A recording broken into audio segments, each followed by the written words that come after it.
Hi everyone, and welcome to this demonstration video of the Elios 3. I'm Mark, I'm from the marketing team, and I'm here today with Charles Ray, our Global Field Operations Manager. We're going to talk quickly about the Elios 3, and then we're going to do a test flight so we can demonstrate all the features of this new drone that we are demonstrating today. So, as you can see, the design of the Elios 3 has quite changed regarding the Elios 2. And let's start with the payload. So can you tell us a little bit more about what's new on the payload? The new thing about the payload is the stability system. So first, we are not using the same kind of sensor that we used in the past. We are relying on 3 cameras, high definition camera in front of the drone that will rely on VIO, so visual odometry, to stabilize the drone, meaning a way better stability in many environments. Okay, and the payload itself, so the camera, is the same that on the Elios 2, right? Camera and the thermal camera are the same on Elios 2. However, the feedback on the tablet as a live stream will be better. What about the LEDs? I see there's complete redesign of it. Yeah, so there are 4 panels of LEDs that give you the same possibility than Elios 2, meaning close-up light, dust-proof lighting, and oblique lights. That you can control on the tablet and on the remote control as an Elios 2. They are in front of the drone outside of the cage, so that's a big improvement compared to Elios 2, because then you do not have the reflection on the cage anymore. The camera also has a completely unobstructed vision, straight up, straight down, and that's one of the biggest improvements in terms of camera between Elios 2 and Elios 3. So still the same design with the cage. Can you tell us a bit about collision resilient in Elios 3?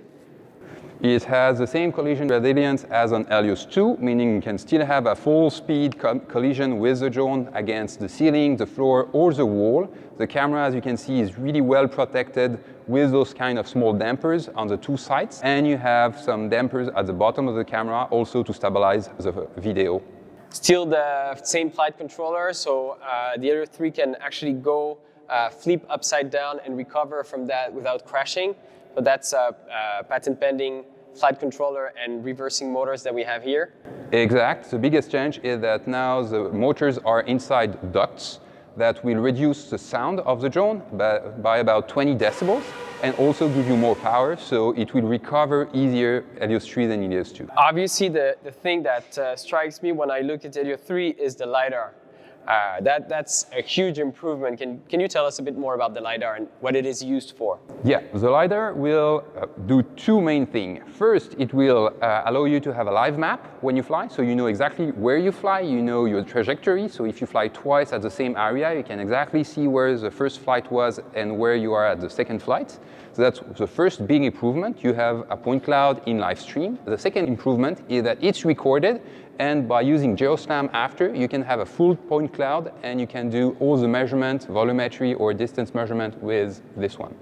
Okay, so really live feedback on that is improving situational awareness when you're flying, and survey grade point cloud if you're using that for volumetry or volume measurement in general. So, and what about ingress protection? So our clients are usually flying in very harsh environment. Can you tell us a bit more about that?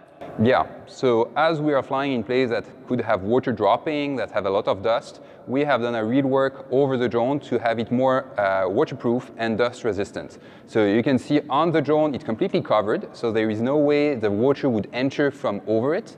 So it makes the drone way more waterproof and dust resistant. With Elios 2, our evaluation was that we were at EP 42, and now we are more about EP 45. All right.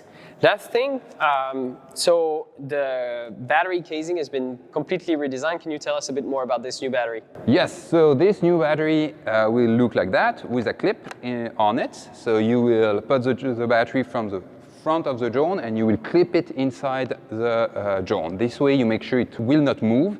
You are sure that it's correctly connected.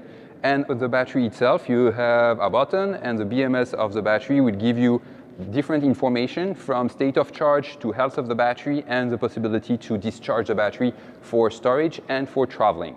All right. Flight time? Flight time, 9 minutes with the LiDAR on. If you remove the LiDAR because you want to fly further and for a longer time, you can fly up to 12 minutes. And to remove the LiDAR will take about 5 minutes max.